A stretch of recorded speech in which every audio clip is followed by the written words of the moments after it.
on ChUC lately. Give it up for the lovely Renee Gauthier, everyone.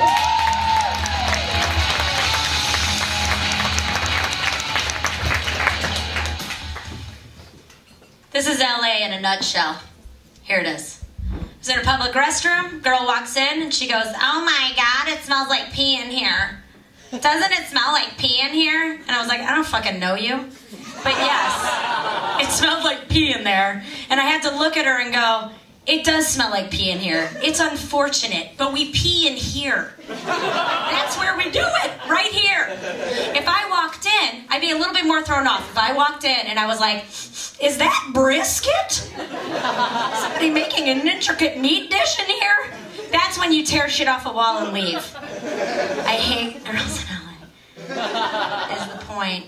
In Los Angeles, I call myself Midwest hot. I'll explain. Don't worry. You'll be calling yourself that soon. I walk down the street in Los Angeles, guys look at me and they go, "Oh, hey, chubby girl who likes to eat bread and meat together. You gonna serve me later at a restaurant?" They would be correct. They got me. When I come home, I'm fucking delicious. Like, I kick the door down at the airport, like, bam, cover girl's here. Guys look at me and they're like, "Oh, shit. Look at this mystery." That's right. They don't know if I'm a young mom or a secretary. They want to get married immediately. They even offer me whole pizzas. They're like, "Enjoy this alone." I mean, it's a fucking dreamland here. So just really stay here, is what I'm trying to say. Don't go anywhere, okay?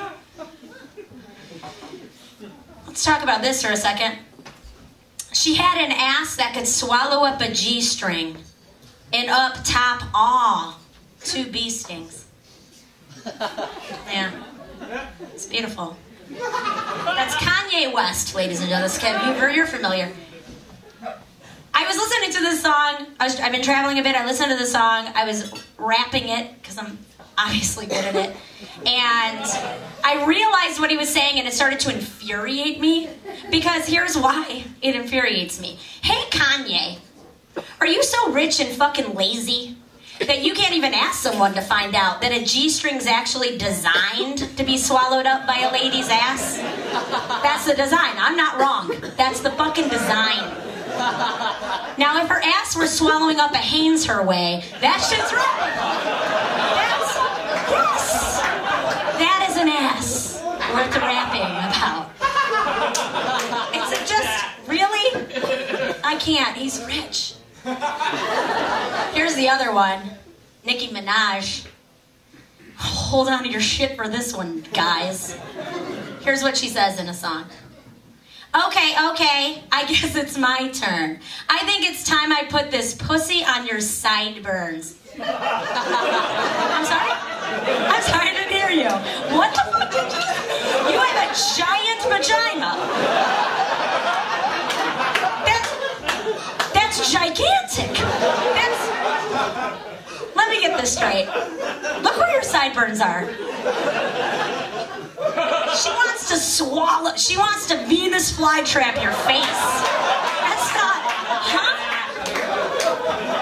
Look.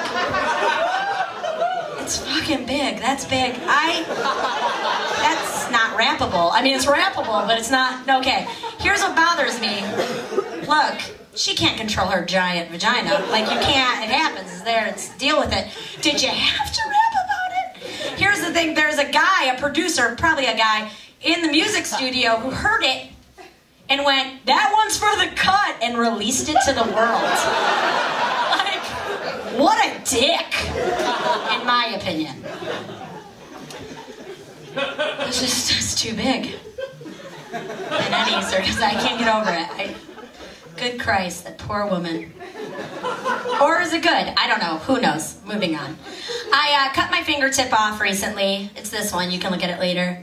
Here's how. I blame it on Top Chef, TV show, because they use a mandolin cutter. And I saw them use this mandolin cutter that cuts vegetables and potatoes beautifully. And I said to myself, I'm going to get one. So one Saturday, I'm home alone with my three-legged dog, Sugar Poop. She's real. She and I were home alone. I said, I'm going to make a potato dish. She agreed.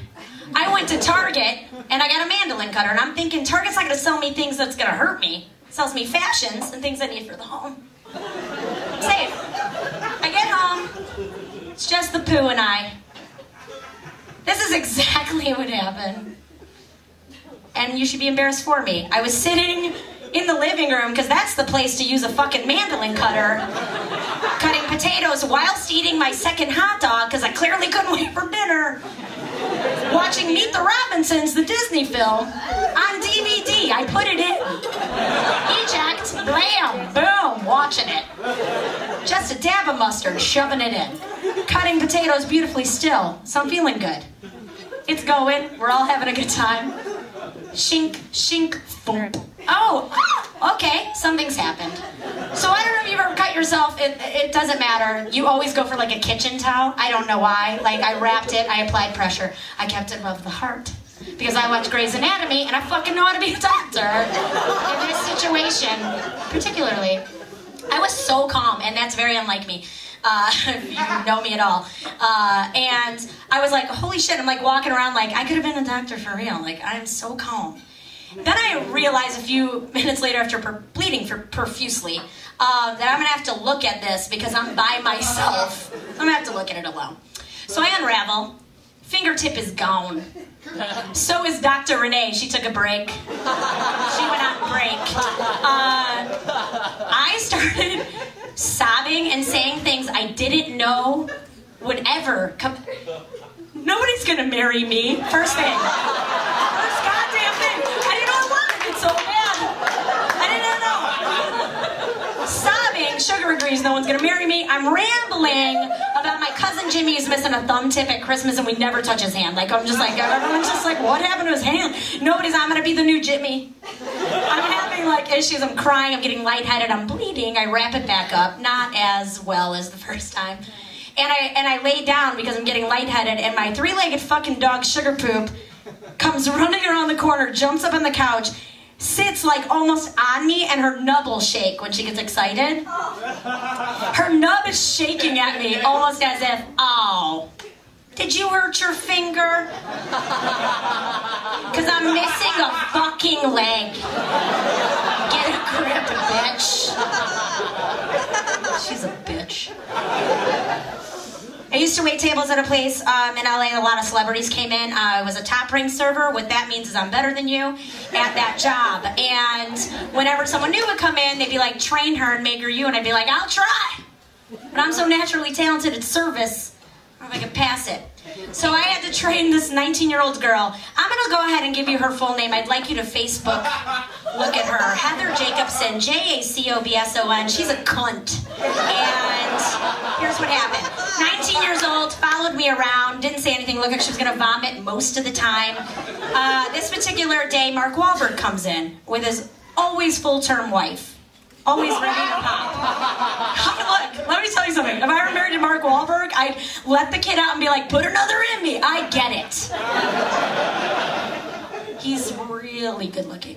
And he has this Boston accent, and you're like, get it, let's have sex right now. And so we're kind of geeking out a little bit, but we're keeping it professional. Oh, Heather Jacobson. Write it down. She's still doesn't say anything. No twitch, no movement, nothing. And look, you don't have to love Mark Wahlberg, like he cannot be your thing, but nothing, not even nothing. Okay, so at the end of the day, we go into the office. If anyone's ever waited tables, you have to turn everything in, and I'm showing her what to do, and all of a sudden, this bitch wants to say something, and this is a dead-on impression, by the way, I'm about to give you. I don't know what the big deal is about Mark Wahlberg. I think he's more your time than mine. And do you know when you hear something fucking ridiculous, you are sure you didn't hear them right? Right? You're like, and you're English. I can't quite decide. Do you mean type of person? And she goes, no, you're older than me, right? Yeah, I'm not 19. But it's not Clark fucking Gable sitting there. You act like I came out and I was like, oh, maybe if I drop my handkerchief, he'll check out my great gams. I wonder if he's going to dine with Garrett Cooper. I want to be in pictures. I'm fucking flappered around and grab lemonades.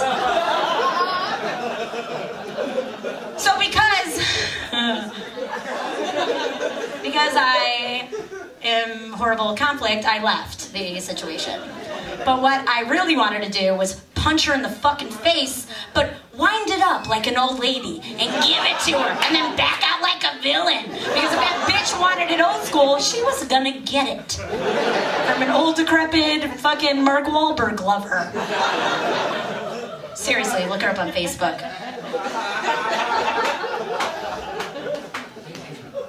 I got something going on right now.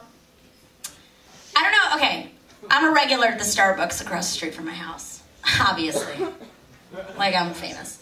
But every day around 10 o'clock I walk Sugar Poop to this Starbucks.